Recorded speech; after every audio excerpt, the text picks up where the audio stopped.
Good evening, students. Welcome to again chemistry world. सुबह सुबह physical properties of amine, chemical properties of amine वो सब सीख लिया था.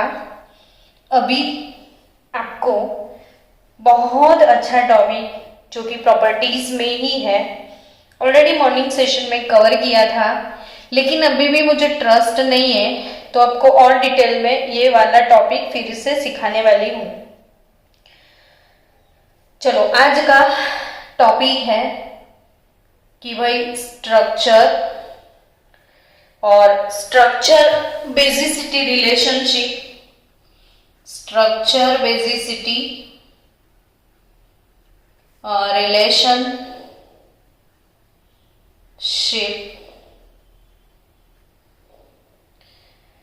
ऑफ एमाइंस है ना मस्त टॉपिक. इसमें सबसे पहला टॉपिक आप पढ़ने वाले हो अल्केनेमाइन. अल्केनेमाइन वर्सेस एमोनिया. क्या पढ़ने वाले हो? अल्केनेमाइन वर्सेस एमोनिया. यानी स्टूडेंट्स अल्केनेमाइन और एमोनिया की आप कंपैरिजन करोगे. मतलब ये है एमोनिया NH3.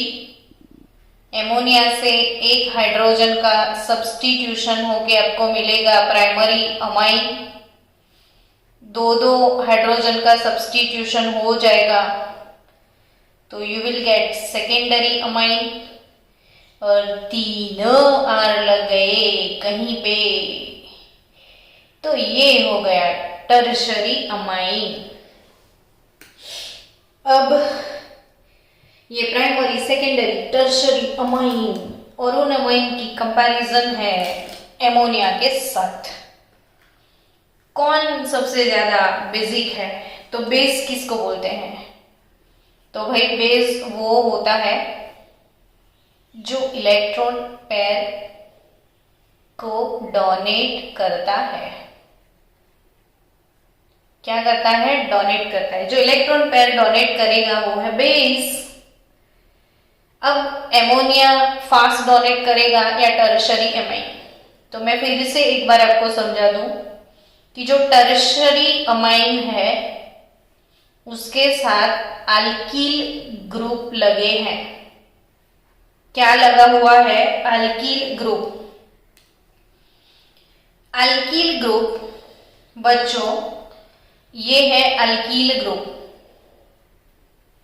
और ये अल्कील ग्रुप जो है बच्चों इलेक्ट्रॉन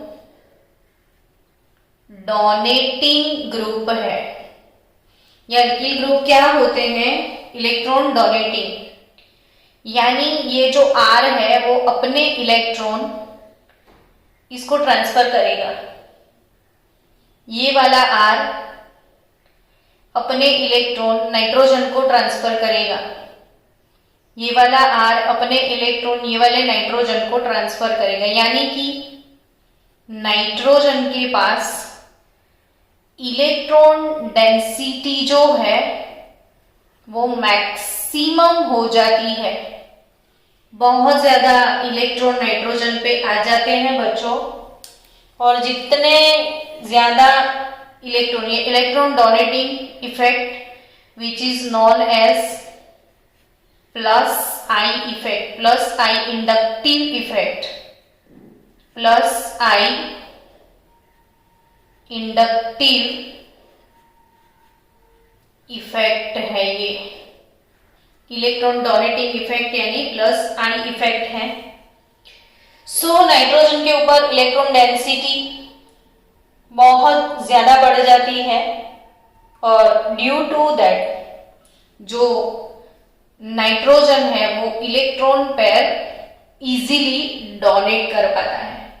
यानी नाइट्रोजन फास्ट डोनेटिंग या मोर डोनेटिंग सब्सटेंस बन जाता है टर्शरी अमाइन में।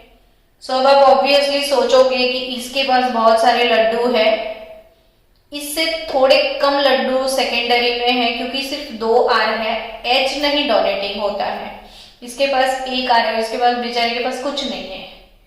सो बेसिसिटी ऑर्डर हो जाएगा tertiary alkanamine greater than secondary alkanamine greater than primary alkanamine greater than ammonia, but everything is in dry medium.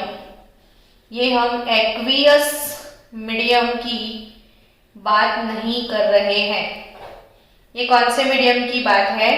Dry medium की। तो अल्केनेमाइन वर्सेस एमोनिया आई थिंक आपको completely समझ में आ चुका है कि ड्राई मीडियम में टर्शरी अमाइन सबसे ज्यादा बेसिक होता है। अब स्टूडेंट्स नेक्स्ट अगर हमने एक्वियस मीडियम लिया तो पानी वाले मीडियम में बेसिसिटी का पूरा ऑर्डर क्यों चेंज हो जाता है? तो इसका रीजन हम समझते हैं कि इन एक्वियस मीडियम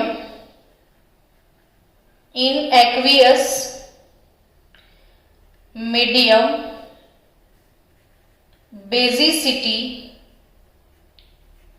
पे कौन कौन से फैक्टर इफेक्ट करते हैं? In aqueous medium factors affecting on basicity, वो टॉपिक हमें पढ़ना है, factors affecting on basicity in aqueous medium. तो एक्वियस मीडियम की बात करें, जस्ट सोचना कि अमोनिया है, इसमें आपने पानी डाल दिया, you will get ammonium ion aqueous plus OH minus. ये पूरा प्रोसेस रिवर्सिबल है, याद रखना, इक्विलिब्रियम में होता है। अब जितना OH माइनस का कंसंट्रेशन इंक्रीज होगा उतना बेसिक स्ट्रेंथ इंक्रीज होगा। बेस डिपेंड करता है कंसंट्रेशन ऑफ OH माइनस के साथ, एसिड डिपेंड करता है H3O प्लस के साथ, बेस डिपेंड करता है OH माइनस के साथ। ये बढ़ेगा तो ऑब्वियसली ये स्ट्रॉन्ग बेस है क्योंकि उसका pOH मैक्सिमम मतलब pOH डिक्रीज हो जाता है, OH इंक्रीज होगा तो pOH डिक्रीज होगा। जितना कम pOH उतना ज्यादा pH, तो बेसिक स्ट्रेंथ इंक्रीज हो गया। RNH2 अगर ये प्राइमरी अमाइन है तो प्राइमरी अमाइन में वाटर के साथ प्रोड्यूस होते हैं R Na3 plus aqueous plus OH minus. Secondary amine H2O तो R2 NH2 plus OH minus और tertiary amine plus H2O R3 NH plus plus OH minus. अब बच्चों समझना कि कैटायन का साइज, कैटायन उसका जो साइज है वो जितना स्मॉल होता है उतना ही उसका सॉल्वेशन, यानी कि एज अ सॉल्वेंट वाटर है तो हाइड्रेशन मैक्सिमम होगा। जितना छोटा साइज उतना ज्यादा हाइड्रेशन, जितना छोटा साइज उतना ज्यादा हाइड्रेशन। यानी कि समझो इन सब में सबसे छोटू अमोनियम होता है, नाइट्रोजन, उसके आजू बाजू में 4 हाइड्रोजन है NH4 प्लस के। तो ये हाइड्रोजन के साथ बॉन्डिंग में वाटर मॉलिक्यूल इसको कवर करेंगे, OH2 वाटर मॉलिक्यूल तो एक तो हाइड्रोजन बॉन्ड भी इसमें ज्यादा होंगे, हाइड्रोजन बॉन्ड ज्यादा होंगे बिकॉज ऑफ हाइड्रोजन ज्यादा है, और सॉल्वेशन भी ज्यादा होगा क्योंकि साइज छोटा है। तो सबसे ज्यादा एक्सटेंट में वाटर में सॉल्वेशन और हाइड्रेशन बॉन्डिंग, सॉल्वेशन, एक तो सॉल्वेशन जिसको बोलते हैं एज अ सॉल्वेंट वाटर है, तो आप हाइड्रेशन बोल सकते हो। हाइड्रेशन आपको ऑब्वियसली मैंने बहुत सारे लेक्चर में पढ़ाया है कि सपोज ये सोडियम के मॉलिक्यूल है Na+Cl- सॉल्ट, तो पानी के मॉलिक्यूल NaCl का अट्रैक्शन ब्रेक करते हुए पूरे Na+ को ऐसे कवर कर लेते हैं, और ये वाले फिनोमिना को हम बोलते थे सॉल्वेशन या फिर हाइड्रेशन इसको बोलते हैं। बहुत सारे वीडियोस में मैंने ये चीजें आपको मेंशन करी कि व्हाट इज हाइड्रेशन। तो Na+ के सराउंडिंग्स में एक्वा मॉलिक्यूल आ गए, इसलिए तो हम लिखते हैं Na+ एक्वियस, वैसे ही Cl- के सराउंडिंग्स में भी। तो यानी कि ये सॉल्वेशन वाली फिनोमिना है, छोटे साइज वाले के साथ ज्यादा होती है। अब बच्चों आप समझो कि अगर ये है प्राइमरी अमाइन RNH2, तो इसमें एक R है, हाइड्रोजन बॉन्ड थोड़े कम हो जाएंगे और सॉल्वेशन भी थोड़ा कम होगा अमोनियम की कंपैरिजन में, समझे? तो अब सॉल्वेशन हाइड्रेशन की बात की जाए तो मैक्सिमम सॉल्वेशन एंड हाइड्रेशन का जो ऑर्डर है वो ज्यादा सॉल्वेशन NH4+ का होगा, फिर इसके बाद ये प्राइमरी अमाइन आता है, फिर इसके बाद सेकेंडरी अमाइन आता है, इसके बाद टर्शरी अमाइन आता है। सबसे ज्यादा सॉल्वेशन अमोनिया का होता है। अब बच्चों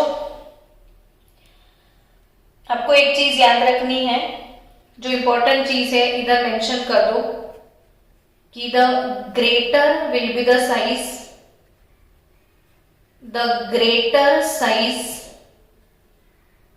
of the ion, lesser will be the solvation. The greater size of the ion, lesser will be the solvation. जितना साइज बड़ा उतना solvation come. And the less stabilized is the ion, यानी जिनका सॉल्वेशन सबसे मैक्सिमम हुआ है, जिनका solvation maximum होता है, मैक्सिमम सॉल्वेशन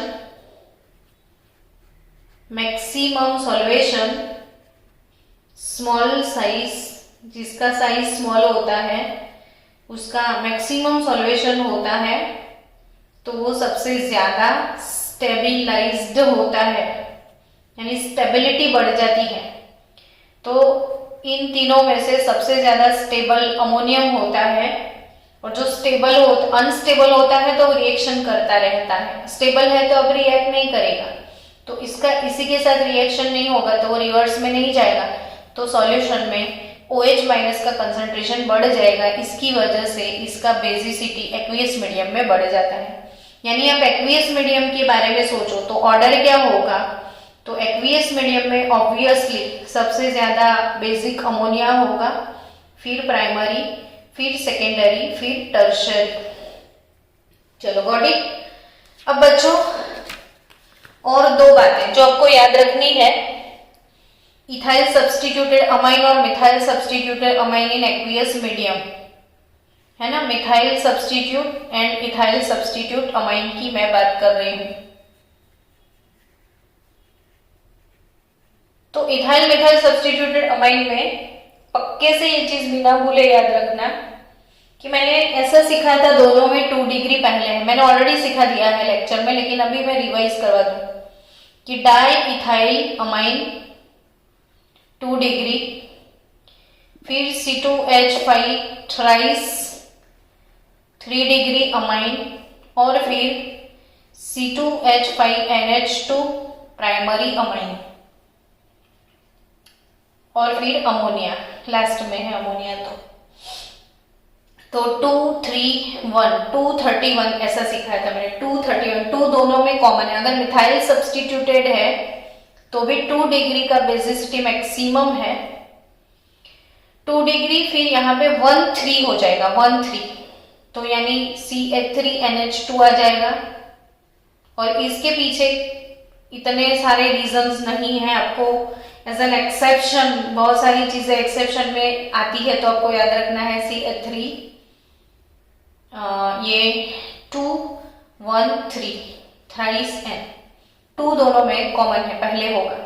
अब इथाइल ज्यादा है तो 31, मिथाइल छोटा है तो 13, मैंने ऐसे याद रखा है। 2 तो है, अब बचा 1 और 3, तो 1 और 3 की प्लेस के लिए 2 पॉसिबिलिटी है, या तो 31 या तो 13। तो इथाइल ज्यादा है, 31 भी ज्यादा है, तो इथाइल में 31 आता है, मिथाइल में 13 आता है, वो कम है। मैंने ऐसे याद रखा हुआ है बेसिसिटी का ऑर्डर, तो आप भी ऐसे याद रख लेना, ठीक है। चलो अब किसकी बारी, तो ये दोनों चीजें ड्राई मीडियम और एक्वियस मीडियम वाली आपको क्लियर हो गई है। अब मुझे आपको सिखाना है aryl amines versus ammonia, aryl amine versus ammonia दूसरा टॉपिक है हमारा। एराइल एमाइन्स यानी अगर ये एरोमेटिक अमाइन है, एनिलीन है, जैसे हम अल्कोहल और फिनॉल की कंपैरिजन किए थे, तो अल्कोहल से ज्यादा एसिडिक था फिनॉल, अभी इसमें अमोनिया से ज्यादा एसिडिक एनिलीन है कि नहीं, ज्यादा बेसिक एनिलीन है कि नहीं, वो सोचना है। तो एनिलीन की बेसिसिटी के बारे में सोचना है, पढ़ना है, तो ध्यान से चलो एनिलीन लिखो इधर, मेरे से अच्छे आप समझ जाओगे। नाइट्रोजन पे लोन पेयर है, जैसे ही अपने स्ट्रक्चर बनाया मन में लड्डू फूट गया, मैडम इसको डोनेट करवा दो, डोनेट करवा दो, चलो डोनेट करवा देते हैं। लड्डू फूटा ना, डोनेट करवा दो, और क्या। इसने डोनेट कर दिए अपने इलेक्ट्रॉन भाई, तो उसके ऊपर प्लस चार्ज आ गया। डोनेट किया तो चार्ज तो प्लस आएगा ना। तो अब ये दो इलेक्ट्रॉन इधर फ्री होके बाहर निकल गए तो माइनस चार्ज। फिर आप और भी रेजोनेंस करवाओगे इसको, ऊपर तो अब ये NH2+ फिक्स है, जब तक वो घूम के नहीं आता। घूमने गया है अभी, इधर आया, घूम के इधर आएगा बेबी, इधर आ जाएगा तो इधर वाले फ्री हो जाएंगे। कितनी बार हमने रेजोनेटिंग स्ट्रक्चर बना दिए, नहीं, NH2+ और फिर बाद में वापिस आ जाएंगे, यानी एक पूरा चक्कर हो गया। अब आप ये सोचो बेस किसको बोलते हैं, तो आप मुझे बोलोगे कि जो इलेक्ट्रॉन पेयर डोनेट करे। अभी इसके पास कोई लेने आया कि ओ लाओ लाओ आपके इलेक्ट्रॉन दे दो, एनिलीन के पास कोई लेने आया कि लाओ मुझे आपके इलेक्ट्रॉन दो। अब वो इलेक्ट्रॉन देने के लिए जाएगा, तब पता चलेगा कि ओ मेरे इलेक्ट्रॉन तो घूमने गए हैं सिटी में, रुको आप, समझे। यानी ये इलेक्ट्रॉन तो भाई डीलोकलाइज हो रहे हैं, एक जगह पे स्टेबल ही नहीं है, घूमने चले गए। आपके पास कोई कुछ लेने आता है और वो घूमने जाता है, तो उसको खड़ा रहना पड़ता है थोड़ी देर तक। और स्ट्रॉन्ग बेस तो वो होता है बच्चों, स्ट्रॉन्ग बेस वो होता है जो जल्दी से फटाफट से इलेक्ट्रॉन को डोनेट कर दे। टर्शरी एमाइन बहुत ज्यादा फास्ट इलेक्ट्रॉन डोनेट करेगा, लेकिन इसके पास कोई लेने आया और बोले इलेक्ट्रॉन तो घूमने गए हैं, आएंगे तब मिलेंगे, समझे आप।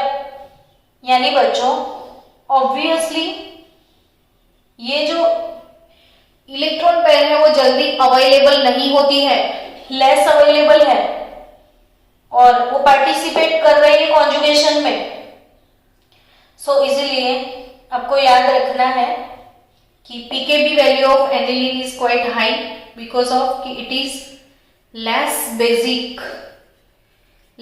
Basic than ammonia and alkyl amines. तो इधर उल्टा पड़ गया है, वो फिनॉल वाला फंडा नहीं चलेगा एमाइन में कोई लेने आया इलेक्ट्रॉन और पता चला इलेक्ट्रॉन ऐसे कॉन्जुगेशन में बिजी है, अवेलेबल नहीं है, तो वो बेचारा जो आया था वो वेट करेगा, रो देगा कि अरे बाबा कब देगा तू, समझे।